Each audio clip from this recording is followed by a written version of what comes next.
Hello students, welcome to my maths class.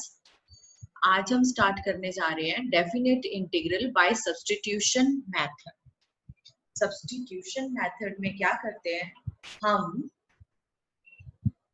जिस function का derivative हमें दिखाई दे रहा है dx के साथ मल्टीप्लाइड है, हम उस फंक्शन को सब्स्टिट्यूट कर देते हैं यहाँ पर। ये हम पहले भी एक्सरसाइज 7.2 में कर चुके हैं, लेकिन अब यहाँ नया क्या करेंगे, यहाँ पर नया ये होगा कि जब हम सब्स्टिट्यूशन करते हैं तो हमारी लिमिट्स भी चेंज हो जाएंगी।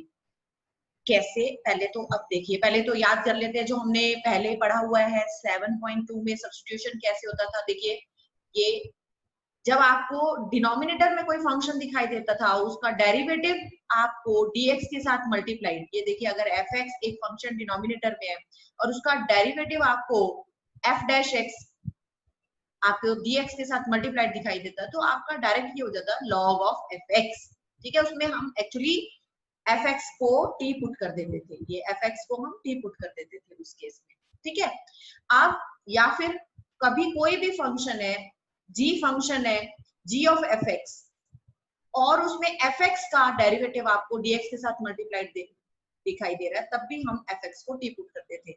जैसे कि आपके पास मैं एक एग्जांपल अगर लूं कि cos ऑफ x स्क्वायर है और आपके पास है साथ में x dx, तो हम यहाँ पर x स्क्वायर को t पुट कर देते थे। कुछ इस तरीके के क्वेश्चंस हमारे पास होते हैं। चलिए अभी हम स्टार्ट करते हैं। पहला क्वेश्चन है, इंटीग्रेशन करना है आपको किसका, x upon x square plus 1।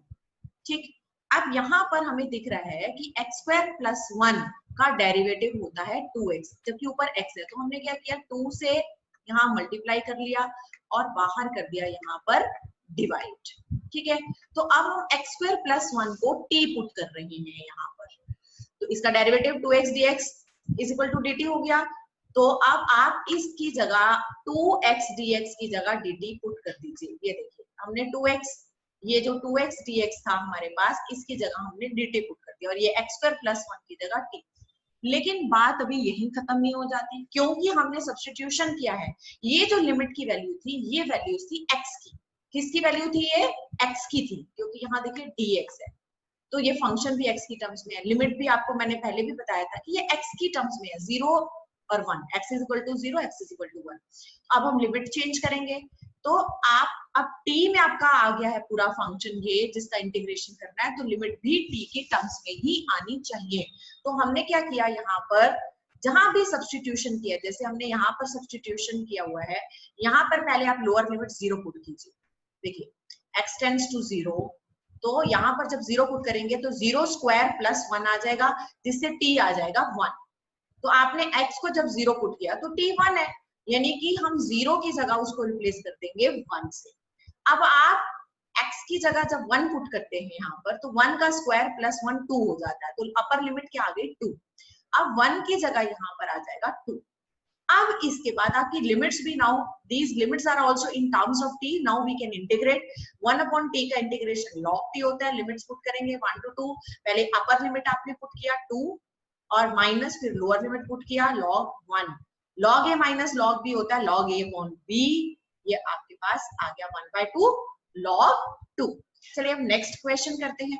Next question जो आपका है, उसमें आपको इंटीग्रेशन करना है root of sine 5 cos raise to power 5 d5 का। अब यहाँ पर देखिए, आपको 7.3 एक्सरसाइज में कराया था, whenever you get any means cos और sin में अगर आपके पास कोई फंक्शन है, इंटीग्रेंड है, तो आपने जो भी cos या sin में से ऑड पावर है उसको स्प्लिट करना इस तरीके से, cos 5 अलग कर दिया and cos raise to power 4 ये आपने अलग कर लिया, स्प्लिट कर लिया इसको। अब आप इस cos रेज टू पावर 4 को आप ऐसे लिख सकते हैं कि ये हो जाएगा cos स्क्वायर 5 का स्क्वायर, ऐसे। ठीक है जी, cos स्क्वायर 5 का स्क्वायर हो गया, तो आप cos स्क्वायर को आप क्या लिख लेंगे, 1 माइनस साइन स्क्वायर। ठीक है, cos स्क्वायर को आपने 1 माइनस साइन स्क्वायर लिख लिया। ये देखिए कॉस स्क्वायर का स्क्वायर था यहाँ पर, मैं दोबारा लिख देती हूँ, कॉस स्क्वायर का स्क्वायर था ये, ठीक है। अब इस कॉस स्क्वायर को 1 माइनस साइन स्क्वायर फाइव लिखा और अब इसका स्क्वायर कर दिया आपने, ये देखिए ऐसे किया है। अब आप जैसे ही साइन फाइव को टी पुट करते हैं उसका डेरिवेटिव आ गया आपके पास, है ना। तो आप साइन फाइव को टी पुट कर दीजिए, इसका डेरिवेटिव हो गया cos five D five is equal to D T, यानी कि अब हम इस कॉस फाइव डी फाइव की जगह, इसकी जगह कॉस फाइव डी फाइव की जगह हम डी टी लिख देंगे। चलिए, लेकिन अभी जब हम ये सब्स्टिट्यूशन के क्वेश्चन डेफिनेट इंटीग्रल में करते हैं तो हमारा सिर्फ सब्स्टिट्यूशन के बाद काम खत्म नहीं हो जाता, we need to change the limits also. अब लिमिट कैसे चेंज होंगी, देखो जब ये क्वेश्चन 5 में है तो ये 5 की लिमिट्स है, 5 की टर्म्स में है, लेकिन अब आपने t की टर्म्स में लिमिट निकालनी है तो आप पहले 0 पुट कीजिए यहाँ पर, जहां भी आपने सब्स्टिट्यूशन किया तो साइन 0 तो 0 होता है, और जब π/2 पुट करेंगे तो साइन π/2 1 होता है, तो वही लिखा है, जब फाइ 0 है तो t भी 0 आ रहा है, लेकिन जब आपका फाइ π/2 है तो आपके पास t की वैल्यू 1 आ जाती है। हाँ जी, फिर जब लिमिट चेंज हो गई, लोअर लिमिट 0 आ गई, अपर लिमिट आपकी 1 आ गई, ठीक है, और स्क्वायर रूट ऑफ आपके पास साइन फाइव था जो कि आपके पास क्या बन गया, स्क्वायर रूट टी बन गया, 1 माइनस साइन स्क्वायर का 1 माइनस टी स्क्वायर का स्क्वायर हो गया, और ये टी, ठीक है। अब ये रूट टी को आप अंदर पहले तो इसको ओपन किया, a minus B whole square से a square plus B square minus 2ab, उसके बाद रूट टी 2 को अंदर मल्टीप्लाई किया हमने, फिर हमने इंटीग्रेशन किया अलग अलग, अब अलग अलग टर्म्स आ गई, बीच में प्लस माइनस का साइन है, रूट टी का integration to T raise to power 3/2 multiply by its reciprocal, जो भी पावर का, या तो कह लो कि इसे डिवाइड किया या मल्टीप्लाई किया उसके रेसिप्रोकल से, फिर t की पावर 9/2 में ये प्लस 1 किया तो कितना हो गया 11/2, t की पावर 11/2 और 2/11 से यहाँ मल्टीप्लाई किया, फिर माइनस है, उसके बाद t की पावर ये 2 पहले लगाया, फिर t की पावर 7/2 और 2/7 से यहाँ पर मल्टीप्लाई किया। अब आप इसमें खुद पुट कर लीजिए, पहले t की वैल्यू आपने 1 पुट करनी है, फिर सारे में माइनस लगा के 0 पुट करनी है, जब 0 हो गया तो t 0 होते ही सारा ये 0 हो जाएगा, बस अब t की वैल्यू 1 पुट कीजिए। अब देखिए t की वैल्यू 1 की पावर कुछ भी हो 1 ही रहेगा, है ना, तो यहाँ पर 2/3 into 1 plus 2/11 into 1 minus 4/7 into 1 करके सिंप्लीफाई करके आपके पास ये आ जाता है। So this question is done. Now come to question number 3। इस क्वेश्चन में आपके पास इंटीग्रेशन जो आपको करना है sine inverse 2x upon 1 plus x square का करना है, आपकी लिमिट से 0 to 1। इसमें x को tan थीटा पुट करते हैं, you are getting the identity, तो हमने x को यहाँ tan थीटा पुट किया है तो dx कितना आ गया second square theta d theta, okay. अब इसमें ये लिमिट जरूर देखो, लिमिट जरूर चेंज करनी है, पहले x की जगह 0 रखो, tan थीटा 0 कब होता है, पता है जी 0 पर होता है, तो x जब 0 है तो थीटा, अब वेरिएबल क्या होगा थीटा, तो थीटा भी 0 होगा। उसके बाद आपने x की जगह 1 पुट किया, x की जगह 1, tan थीटा 1 कब होता है, आपका π/4 पर होता है, तो आपका थीटा क्या आ गया π/4, तो लिमिट्स बन गई 0 to π/4, ये हो गई 0 to π/4। साइन इनवर्स, अब x की जगह tan थीटा पुट कीजिए, 2 tan theta upon 1 plus tan square theta, और ये देखिए अभी हमने dx की वैल्यू निकाली second square theta d theta.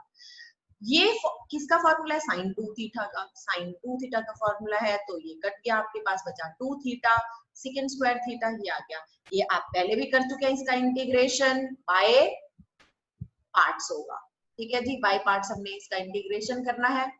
तो अब इसमें आइलेट रूल लगाया, थीटा फर्स्ट है, ये अलजेब्रिक फंक्शन है, और ये ट्रिग्नोमेट्रिक है, ये सेकंड है, first function as it is, second का इंटीग्रेशन माइनस फर्स्ट फंक्शन का डेरिवेटिव, सेकंड का जो अभी इंटीग्रेशन करके आया वो एज इट इज, फिर पूरे का integration, but don't forget to write their limits, limits रखना नहीं भूलेंगे आप। अब इसके बाद आप tan थीटा का इंटीग्रेशन करेंगे, वो है log ऑफ secant थीटा, या फिर कह लीजिए minus log of cos theta, लेकिन मैंने यहाँ पर log ऑफ secant थीटा का यूज किया है, 0 to π/4 लिमिट। अच्छा, यहाँ पर ये जो 2 शुरू से आ रहा है, इस 2 को आप रखना मत भूलना, क्योंकि ये छोटे छोटे एरर्स होते हैं जिसकी वजह से मार्क्स कट जाते हैं आप लोगों के, जब आप नीचे कैरी डाउन करते हैं तो भूल जाते हैं। ओके, थीटा की जगह पहले π/4 पुट करेंगे, तो π/4 tan π/4 माइनस फिर लोअर लिमिट पुट करते थीटा 0 पुट करते ये पूरा 0 हो जाएगा, नो नीड टू राइट, तो 0 लगा दो डायरेक्ट, माइनस लॉग पहले, अब आपका ये जो इंटीग्रेशन आया है सीकेंड थीटा, तो पहले π/4 पुट कीजिए, log secant π/4 minus log secant क्या है लोअर लिमिट 0। चलिए अब ये तो π/4 है, माइनस अब ये सेकंड π/4 होता है √2 वो पुट कर दिया, और सेकंड ये 0 यानी cos 0 का रेसिप्रोकल 1 यानी log 1, आप log a minus log b होता है log a अपॉन b, तो ये आ गया आपके पास log √2 अपॉन 1। अब ये 2 से अंदर हमने मल्टीप्लाई कर दिया, तो 2 π/4 माइनस 2 log √2, ये कैंसिल होके π/2 आ गया। ये आपका log √2 को आप कैसे लिख सकते हैं मैं ये बताती हूँ पहले। देखो ये है आपके पास log √2, log √2 का मतलब है log 2 की पावर हाफ, ओके। अब ये हाफ हमने ये प्रॉपर्टी लगानी है a log b is equal to log b raise to power a होता है ना। अब ये देखिए ये हमारे पास log b raise to power a है, तो ये किसके इक्वल हो जाएगा a log b के इक्वल, यानी कि ये पावर जो है ये पावर 1/2 आपकी यहाँ बाहर आ जाएगी, तो ये हो जाएगा आपके पास 1/2 log 2, 1/2 log 2, वही चीज यहाँ पर लिखी है 1/2 log 2, ठीक है। 2 से ये 2 कैंसिल हो गया, तो आपके पास बचा log 2, तो ये आपका क्वेश्चन नंबर 3 भी। हाँ जी, अब क्वेश्चन नंबर 4, क्वेश्चन नंबर 4 में हमें इंटीग्रेशन करना है x into square root of x plus 2, lower limit 0 upper limit 2 है, ठीक। तो हमने पहले भी ये किया है कि जब भी इस टाइप का क्वेश्चन होगा तो उसमें आपने देखो बाहर भी लीनियर है और ये स्क्वायर रूट में भी लीनियर फंक्शन है ये आपका, तो जब ऐसा होता है तो जो स्क्वायर रूट में होता है लीनियर फंक्शन उसको हम t पुट कर देते हैं, तो हमने x प्लस 2 को t पुट किया तो dx is equal to dt आ गया। अब लेकिन अब we need to change the limits also because the lower limit and upper limit 0 and 2 respectively have been given in terms of x and new limits should be in terms of t because our new variable is t। तो इसमें क्या है lower limit आप substitution में 0 put कीजिए तो t आ गया 2, वही लिखा है when x is tending to 0 then t new limit is 2 and x is when tending to 2 then the new limit is becoming 4, तो जब 2 की जगह 4 आ गया और 0 की जगह 2 आ गया, अब ये x की जगह t माइनस 2 कैसे है वो मैं आपको बताती हूँ। ये देखिए कि ये x प्लस 2 को आपने t सब्स्टिट्यूट किया तो x कितना हो गया आपके पास t माइनस 2, ठीक है। तो वही हमने देखिए यहाँ x की जगह t माइनस 2 पुट किया है, यहाँ रूट t फिर dt, अब इसको आपने अंदर मल्टीप्लाई कर दिया है, फिर उसके बाद इसका इंटीग्रेशन किया है, ठीक है। फिर इसके बाद आपने t की वैल्यू पहले 4 पुट करनी है माइनस फिर 2 पुट करनी है, देखिए 4 पुट किया माइनस फिर 2 पुट किया, ऐसे यहाँ पर भी, और इसको सिंप्लीफाई करना आपने खुद ही करना है, ठीक है। नेक्स्ट आपका क्वेश्चन नंबर 5 है जिसमें आपको इंटीग्रेशन किसका करना है sin x upon 1 plus cos square x। Students इसमें हम सब्स्टिट्यूशन साफ दिख रहा है इसमें कि cos x का डेरिवेटिव आपके पास माइनस sin x dx जो है वो न्यूमरेटर में है, so it's very easy। but अब students most of the students what do, they put cos square x is equal to t, वो cos square का सब्स्टिट्यूशन कर देते हैं। आप cos square का अगर सब्स्टिट्यूशन करते हैं तो देखो उसका डेरिवेटिव क्या होता है 2 cos x into minus sin x, तो लेकिन ऊपर तो सिर्फ sin x है ना, तो इसलिए हम सिर्फ cos x का सब्स्टिट्यूशन करेंगे। put cos x is equal to t, तो minus sin x dx is equal to dt, यानी sin x dx क्या आ गया माइनस dt, तो हमने यहाँ sin x dx की जगह माइनस dt रखा और ये 1 plus t square हो गया। अब limits are also needs to be changed, these limits are in terms of x, तो x की जगह आप 0 और π/2 पुट कीजिए, देखिए क्या आता है। अगर आपने जहाँ सब्स्टिट्यूशन है वहां x की जगह आपने पहले 0 पुट किया और फिर x की जगह π/2, x की जगह 0 पुट करते हैं cos 0 1 होता है, देखिए 1 लिख दिया। जब आपने π/2 अपर लिमिट π/2 पुट किया cos π/2 आपका 0 होता है, तो ये आपका पुट कर दिया। अब आपने क्या करना है इसका इंटीग्रेशन, हमें पता है इसका इंटीग्रेशन बहुत आसान है, tan इनवर्स t होता है, this is upper limit 0 lower limit 1 minus, अभी tan इनवर्स पहले 0 पुट कीजिए फिर माइनस फिर tan इनवर्स 1, 0 कब होता है tan 0 पर ही होता है, सो 0 ठीक है। फिर 1 कब है, पाई बाय 4 पर है, तो आपका यहाँ पर आ जाएगा पाई बाय 4 और सिंप्लीफाई करके ये आ गया आपके पास pi by 4। Come to the next question, that is your sixth question. Six question में आपको इंटीग्रेशन करना है 1 upon x plus 4 minus x square, lower limit 0 upper limit 2। अभी पहले हमने माइनस कॉमन निकाला ताकि एक्स स्क्वायर का कोफिशिएंट पॉजिटिव हो जाए, ठीक है। अब इसमें सबसे पहले हमें दिखाई दे रहा है कि हम यहाँ पर इसको कंप्लीटिंग द स्क्वायर मेथड से करते हैं। एक्स का कोफिशिएंट क्योंकि नॉन जीरो है, यहाँ पर जीरो नहीं है, इसलिए direct formula can not be applied. तो इसमें हम क्या कर रहे हैं, completing the square method we are going to apply. X का कोफिशिएंट क्या है, एक्स का कोफिशिएंट है 1। 1 का हाफ करेंगे तो कितना हो जाएगा 1/2, फिर उसका स्क्वायर करेंगे, ठीक है, तो 1/4। तो 1/4 we are going to add and we are going to subtract also. 1/2 का स्क्वायर, 1/2 का स्क्वायर हमने ऐड भी किया और सब्ट्रैक्ट भी किया, ठीक है। और ये लास्ट में -4। चलिए यहाँ पर ये x माइनस, क्योंकि ये माइनस है तो माइनस और हाफ करके आपके पास ये क्या आया था 1/2। 1/2 आपने लगाया और उसका स्क्वायर, और इसको सिंप्लीफाई कर लिया आपने, तो ये आपके पास बन रहा है 17/4। ये सिंप्लीफाई करके कितना है 17/4 का मतलब √17/2 का स्क्वायर। ये x 1 upon x square minus a square आपके पास बन रहा है। मैंने इसमें सब्स्टिट्यूशन, वैसे तो हम x माइनस 1/2 को t पुट करते और फिर सब्स्टिट्यूशन करके करते, लेकिन मैंने इसको I have done it directly, तो मैंने इसमें डायरेक्ट फॉर्मूला लगाया। पहले तो ये माइनस अंदर कर दिया है, तो this is a square minus x square, तो ये 1/2 है, ये आपका formula. Let me write down. अभी इसका फॉर्मूला क्या बनता है, 1/a square minus x square D x square, dx का इंटीग्रेशन होता है 1/2a log of a plus x upon a minus x। ये बनेगा आपका, ठीक है जी। तो हमने वही पुट करना है। अब a की जगह √17/2, यहाँ a की जगह √17/2 प्लस x की जगह x माइनस 1/2, ठीक है। नीचे यहाँ पर भी आपने ऐसे पुट करना है। वैसे इसको सब्स्टिट्यूशन चाहते तो आप x माइनस 1/2 को आप करके सब्स्टिट्यूशन मेथड से भी कर सकते हैं। तो हमारे पास ये आ गया है, आप फॉर्मूला लगाने के बाद 1/√17 सिंप्लीफाई करके आपके पास ये आ गया। इसमें आप log a minus log b, log a upon b होता है, तो यहाँ पर डिवाइड किया इसको, ठीक है, और मल्टीप्लाई करके इसका रेसिप्रोकल करके फिर इसको मल्टीप्लाई करने के बाद, पहले मल्टीप्लाई नहीं किया, पहले इसको रेशनलाइज किया है, ठीक है। √17 प्लस 3 से ऊपर नीचे मल्टीप्लाई कर लिया, इसको √17 प्लस 1 से ऊपर नीचे मल्टीप्लाई कर लिया है, ठीक है। आफ्टर दैट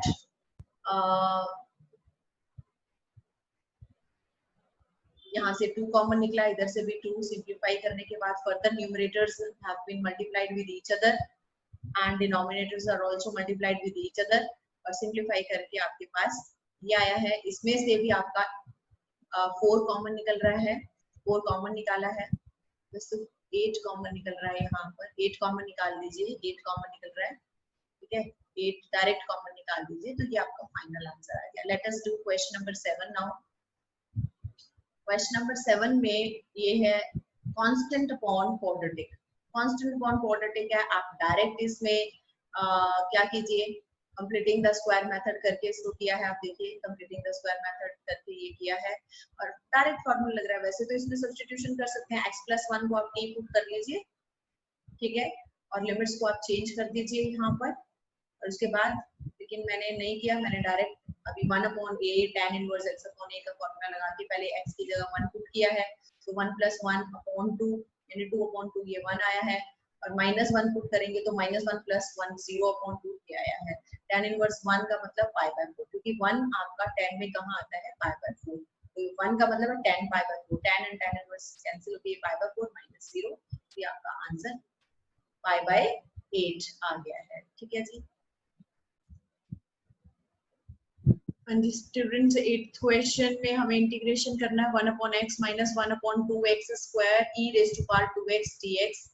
देखिए पहले मैं यहाँ पर जो मैंने बिना सब्स्टिट्यूशन के भी किया है ये क्वेश्चन, और सब्स्टिट्यूशन के साथ भी मैंने आपको करके दिखाया। तो पहले यहाँ पर ये जो बिना सब्स्टिट्यूशन के किया, let us do it by that direct method. तो इसमें आई हैव स्प्लिट इट, पहले हमने इसको e raised to 2x को I have multiplied with 1 upon x, and then I have multiplied this e raised to 2x with this. Okay, and I have written it separately. And first of all, I tried to integrate this by using the integration by parts, by applying the Eilert rule. इसमें ये algebraic function I have considered the first function and this exponential function as the second function. So first function is written as it is, and the integration of the second function e raised to power 2x, and it will be divided by the coefficient of x, that is 2. ये देखिए, then apply the limits. Lower limit is 1, upper limit is 2, minus of this. अब 1 upon x का जो derivative होगा वो -1 upon x square होगा। तो पहले एक माइनस ऑलरेडी था, एक माइनस इसका 1 upon x के डिफरेंशिएशन से आया तो प्लस हो गया, ये 1 upon x स्क्वायर हो गया यहाँ पर इसका डिफरेंशिएशन, क्योंकि -1 upon x स्क्वायर होता है। और e raised to power 2x का इंटीग्रेशन अभी हमने यहाँ पर किया है, we'll write down it as it is. So you can see that these two have been cancelled directly. ये दोनों डायरेक्टली कैंसिल हो गए, और अभी हमने सिर्फ इसका लिमिट पुट करना है। पहले 2 अप्लाई किया अपर लिमिट, माइनस फिर ये लोअर लिमिट अप्लाई किया आपने, उसके बाद एलसीएम लेके e raised to 2 कॉमन निकाल लिया। So this is done. Now I will show you how I have done by applying that substitution. तो इसमें e यहाँ पर आप देखिए, ये 2x जो है मैंने इसको t पुट किया, ठीक है, क्योंकि मेरे पास एक इंटीग्रेशन में एक फॉर्मूला है, वो है f(x) plus f(x) को अगर मल्टीप्लाई करते हैं e raised to power x से, तो उसका डायरेक्ट इंटीग्रेशन होता है e raised to power x f(x). तो मुझे e raised to power यानी मींस x उस फॉर्म में लेके आना है। तो यहाँ 2x है, तो I have written this 2x, substituted this 2x as t। यहाँ पर देखिए 2x को मैंने t सब्स्टिट्यूट किया है, तो x कितना हो गया, t by 2 सब हो गया है, तो dx is equal to dt upon 2 आ गया। Obviously we will change the limit also। अब x को लोअर लिमिट जब 1 और ये 2 पुट करेंगे तो new lower and upper limit देखेंगे। x को पहले 1 पुट किया तो t 2 आया, x को जब 2 पुट करेंगे तो t 4 आ गया, वो हमने यहाँ पर new lower and upper limit put की है। dx की जगह dt by 2 आया है, तो मैंने ये dt और ये अपॉन 2 लिखा। 1 upon x, x की जगह t by 2 minus 1 upon 2 times x square, तो 2 टाइम्स x स्क्वायर की जगह t by 2 का स्क्वायर यानी t स्क्वायर by 4। ये भी आपस में कैंसिल हो जाएगा यहाँ पर, ठीक है, ये यहाँ पर 2 आ गया, एलसीएम लिया 2 और 2, और ये दोनों 2 जो एलसीएम में आएगा इस 2 से कैंसिल हो जाएगा, तो ये 2 भी कैंसिल हो गया। So what is left now, 1 upon 2 minus 1 upon t square et। अब डायरेक्ट मुझे दिख रहा है कि 1 upon t का डिफरेंशिएशन आपके पास 1 upon t स्क्वायर है। ये देखिए यहाँ पर 1, अगर मैं f फंक्शन 1 upon t लेती हूँ तो इसका differentiation direct -1 upon t square है। तो रूल क्या होता है, let me write down that rule होता है आपका कि अगर ये है आपके पास f(x) plus f(x) e raised to power x, तो इसका डायरेक्ट इंटीग्रेशन होता है f(x) e raised to power x, f(x) into e raised to power x। तो वही फॉर्म मेरे पास आ गया, तो मैंने f(x) की मतलब ft e raised to power t direct integration लगाया है यहाँ पर। तो अब यहाँ पर ft की जगह फंक्शन 1 upon t पुट किया, लिमिट लोअर 2 अपर लिमिट 4, ये वैल्यूज पुट कीजिए और इसको सिंप्लीफाई कर लीजिए, ये आपके पास आ जाएगा। ठीक है जी। अब नेक्स्ट आपका नेक्स्ट क्वेश्चन जो 9th है, उसमें आपने किसका इंटीग्रेशन करना है जी, sine square theta upon 1 plus cos theta. ठीक है,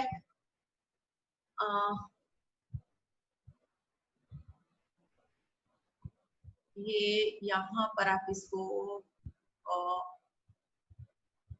1 प्लस कॉस थीटा। ओके जी, लेट अस स्टार्ट दिस। हाँ जी, इसमें अब यहाँ पर sine square theta upon 1 plus cos theta का होल स्क्वायर है एक्चुअली। तो हमने इसका भी स्क्वायर है, इसका भी स्क्वायर है, तो हमने इसको कॉमन स्क्वायर में रख लिया है यहाँ पर। अब actually 1 plus cos theta common जो जिसको प्रिंस प्रॉपर्टी बोलते हैं कि 2 कॉस स्क्वायर थीटा बाय 2 होता है, 2 कॉस स्क्वायर एंगल हाफ। तो थीटा का यहाँ थीटा है तो इसका एंगल हाफ थीटा बाय 2 हो गया। ऊपर भी फिर हमें एंगल हाफ करने की प्रॉपर्टी लगानी पड़ेगी। साइन थीटा की प्रॉपर्टी होती है 2 sign angle half cos angle half, this 2 is cancelled, okay, and one cos is also cancelled, so you are left with sin theta by 2 upon cos theta by 2, that becomes tan theta by 2, and we will take the square of this tan square theta by 2. And as we have studied already there in exercise 10.7.3 कि whenever there is tan square theta तो इसका direct integration ही, पहले इसको secant square theta में convert करते हैं। secant square theta by 2 minus 1 secant square theta by 2 का जो इंटीग्रेशन है वो होता है tan थीटा बाय 2, थीटा का जो कोफिशिएंट है 1/2 से डिवाइड करेंगे तो ये 2 आ गया, 1 क्योंकि डिवाइडेड बाय 1/2 करेंगे तो ये मल्टीप्लाई हो जाएगा, -1 का integration theta, put the limits π/2 पहले, फिर माइनस फिर 0, आपने π/2 पुट किया यहाँ पर तो π/2 अपॉन 2 π/4 हो गया माइनस π/2।